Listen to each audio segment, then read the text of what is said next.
अस्सलाम वालेकुम वरहमतुल्लाहि वबरकातुहू। ऐसे दो वक्त जिन में नमाज़ें पढ़ना जायज़ नहीं है, वो कौन से ऐसे दो वक्त हैं जिनमें नमाज़ें पढ़ना जो है जायज़ नहीं है?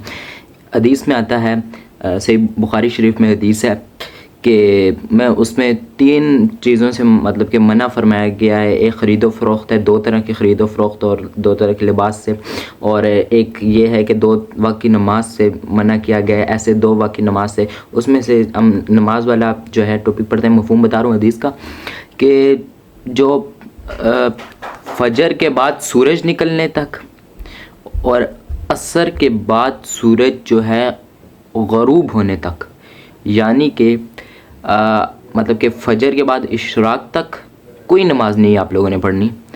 तो मतलब कि फ़जर की पढ़ के और कोई नहीं पढ़नी इशराक तक, और असर के बाद असर की पढ़ के मगरिब तक और कोई नमाज जो है नहीं पढ़नी। मिसाल, क्योंकि नमाज में सजदा भी होता है, तो हम उससे ये भी टॉपिक निकाल सकते हैं, एक ये भी बात निकाल सकते हैं कि आप लोगों ने देखा होगा ना कि काफ़ी लोग जो हैं, या मैं ख़ुद भी अक्सर करता था कि नमाज के बाद जो दुआ करके ना फ़ौरन से सजदा करके जाते हैं। तो फ़जर और असर के बाद हमें जो है ना ये नहीं करना चाहिए, क्योंकि नमाज से मना फरमाया गया कि नमाज में सजदा भी होता है, और वैसे भी जो है वो सजदा फिर ना किया जाए बेहतर है। और फिर बाकी नमाज़ों, क्योंकि देखें ना, ज़ोर और असर के दरमियान में आप ज़ोर के अलावा भी कोई नमाज़ पढ़ सकते हैं, जिस तरह कोई कज़ा किसी की होती है वो पढ़ सकते हैं, या अच्छा जी इशराक से लेकर ज़ोर तक और भी चाश्त इशराक की नमाज़ होती है, देखें वो पढ़ सकते हैं। और भी आप नमाज़ कोई कज़ा वगैरह जो है वो पढ़ सकते हैं। अच्छा जी, इशा से फ़जर तक आप तहज्जुद पढ़ सकते हैं, इशा और फ़जर के दरमियान में, ठीक है।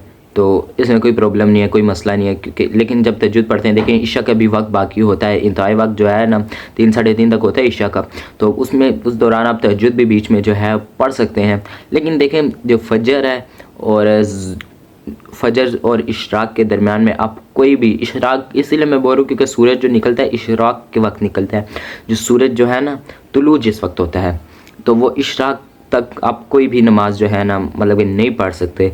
मना फरमाया गया है हदीस में इन दो वक्त की नमाज़ों से, और एक फ़जर से इशराक तक, और मतलब कि सूरज तुलू होने तक, और असर से मगरिब तक, यानी कि सूरज ग़रूब होने तक। तो ऐसे दो वक्त की नमाज़ों से मना फरमाया गया। और ये इस तरह की कुछ दिन में बातें ना जो छोटी छोटी बात है लेकिन हमें पता नहीं है होती, काफ़ी सारे लोगों को नहीं पता होती, तो इसका पता होना जो है ना लाजमी होता है। क्योंकि देखें इंसान है, हो जाती है, गलती हो जाती है, तो देखें दिन को भी साथ साथ स्टडी करना चाहिए। ये नहीं कि सिर्फ मतलब कि नमाज़ पढ़ना सीख ली और रोज़े वगैरह के मसाइल पता लग गया बस, और भी जो है ना नमाज के अलावा वो साथ साथ और भी मसाइल हैं, तो इनका भी इल्म होना एक मुसलमान को लाजमी इल्म होना चाहिए। ज़्यादा नहीं लेकिन बेसिक मसाइल का लाजमी इल्म होना चाहिए। और इस चैनल को लाजमी सब्सक्राइब कर लीजिए, इस पर दीनी जो जितने भी टॉपिक्स हैं इसके रिलेटेड जो है वीडियो आती रहती हैं। तो टिकटॉक पे भी इंशाल्लाह शॉर्ट चढ़ रही हैं, उसमें मेन टॉपिक बताए जाते हैं छोटे छोटे, तो उस पर भी आपने फॉलो कर लेना है मुझे।